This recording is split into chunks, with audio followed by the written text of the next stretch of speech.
Assalamualaikum warahmatullahi wabarakatuh. Alhamdulillah hamdan wa syukranillah amma ba'd. Kembali lagi bersama saya Dita. Kali ini saya akan men-share ke rekan-rekan terkait dengan informasi terbaru yaitu surat yang beredar di berbagai grup CPNS, terutama CPNS Kejaksaan, yaitu surat Menpan RB nomor B garing 179 garing M.SM.02.00 garing 2024 tertanggal 28 Februari 2024 perihal persetujuan penetapan kelas jabatan bagi jabatan pelaksana pengelola penanganan perkara dan penjaga tahanan di lingkungan Kejaksaan Republik Indonesia, yang mana di poin 3, isi surat poin 3 disebutkan pada saat surat Menteri Pan RB ini ditetapkan, nilai dan kelas jabatan bagi jabatan pelaksana pengelola penanganan perkara dan penjaga tahanan yang ditetapkan di dalam surat Menteri Pan RB nomor B garing 61 garing M.SM.02.00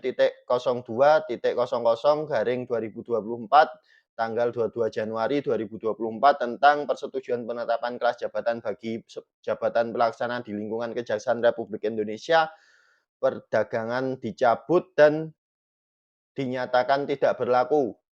Ini berarti saya pernah bikin video Januari kemarin terkait dengan kelas jabatan yang mana saya sebutkan bahwa penjaga tahanan itu turun dari grade 6 ke grade 5, kemudian eee, pengelola penanganan perkara dari grade 5 ke grade 6 naik, itu tidak berlaku lagi dan diganti dengan penjaga tahanan itu tetap di grade 6. Selamat bagi rekan-rekan yang berada di formasi pengawalan tahanan atau penjaga tahanan, rekan-rekan akan tetap berada di formasi dengan grade atau kelas jabatan 6. Kemudian bagi rekan-rekan yang di formasi pengelola penanganan perkara atau pengadministrasi penanganan perkara juga akan mendapat grade 6. Berarti rekan-rekan naik dari grade 5 ke grade 6.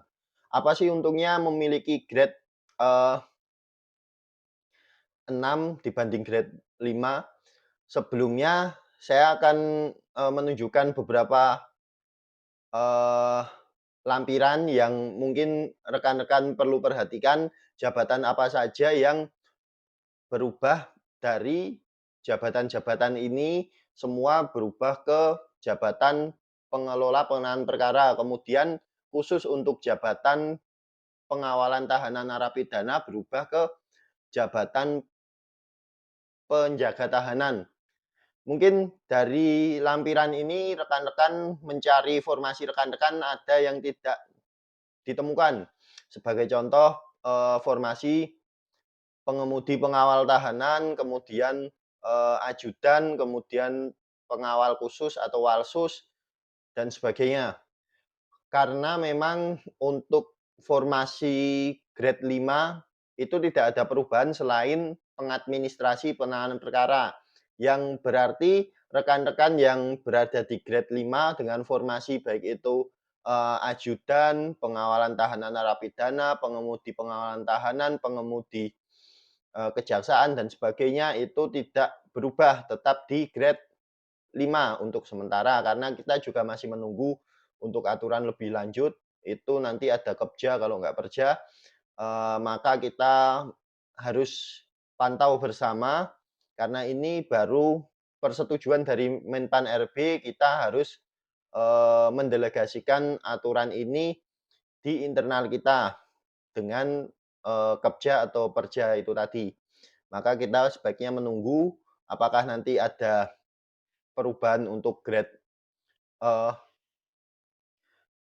selain pengadministrasi penanganan perkara atau tidak. Tapi untuk sementara kelihatannya memang tidak ada. Jadi bagi rekan-rekan mungkin yang eee, memiliki jabatan ajudan, pengawalan khusus, pengawalan pengemudi pengawal tahanan itu kemungkinan akan tetap di grade 5. Seperti Pranata Pasukan Dalam dan sebagainya masih grade 5. Untuk kelebihan atau keuntungan naik grade bagi rekan-rekan pengadministrasi penanganan perkara dan juga penjaga tahanan yang tidak jadi turun adalah rekan-rekan akan mendapatkan tunjangan kinerja itu lebih tinggi dari grade 5. Jadi misal rekan-rekan kemarin yang di pengadministrasi penanganan perkara, kemudian nanti ada Kepja yang mengatur terkait dengan grade rekan-rekan yang akan naik dari grade 5 ke grade 6, rekan-rekan akan menerima tukin biasanya 3 juta menjadi 3.500.000 karena satu tingkatan grade itu akan naik kurang lebih 500 ribuan. Kemudian berarti nanti angkatan tahun 2023 ini tunjangan kinerjanya akan sama yaitu 3,5 juta. Kemudian untuk gaji pokok sendiri rekan-rekan akan mendapatkan sejumlah 2.022.000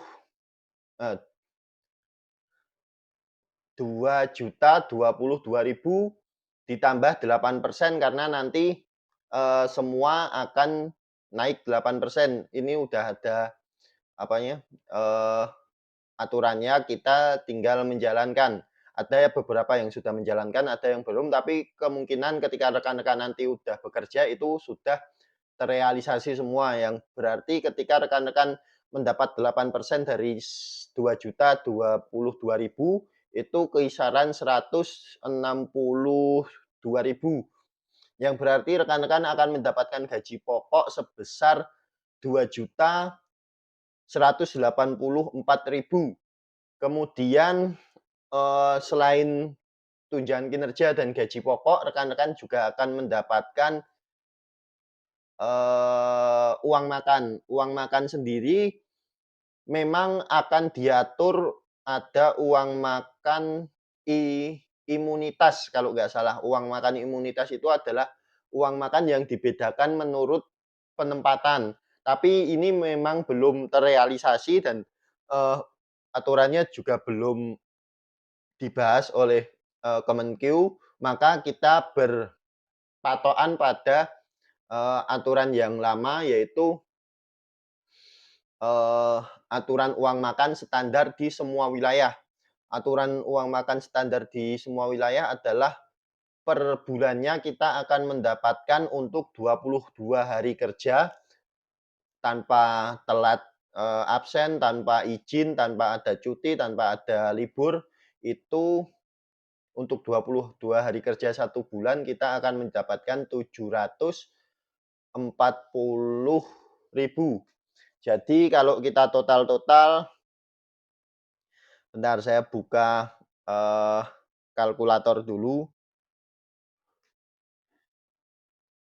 Bagi rekan-rekan yang dari golongan SLTA dengan golongan 2A, tahun 2023 ini rekan-rekan akan mendapatkan gaji pokok sebesar 2.184.000.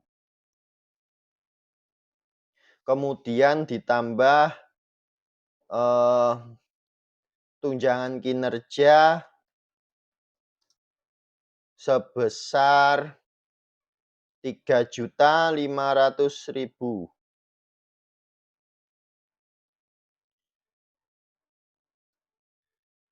Kemudian ditambah uang makan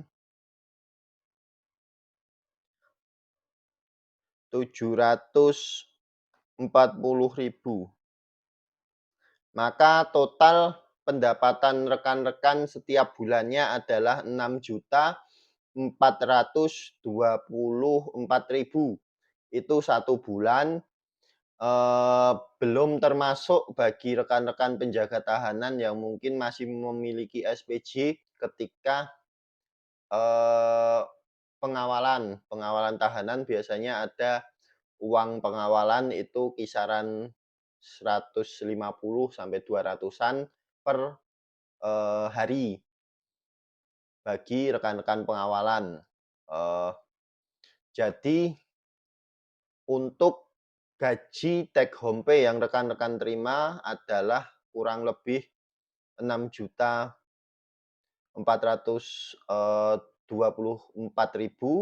Akan tetapi bagi formasi penjaga tahanan akan mendapatkan lebih karena, eee, honor dari pengawalan tersebut. Mungkin cukup sekian video yang bisa saya buat, ada salah kata saya mohon maaf. Wabillahi taufik wal hidayah. Wassalamualaikum warahmatullahi wabarakatuh.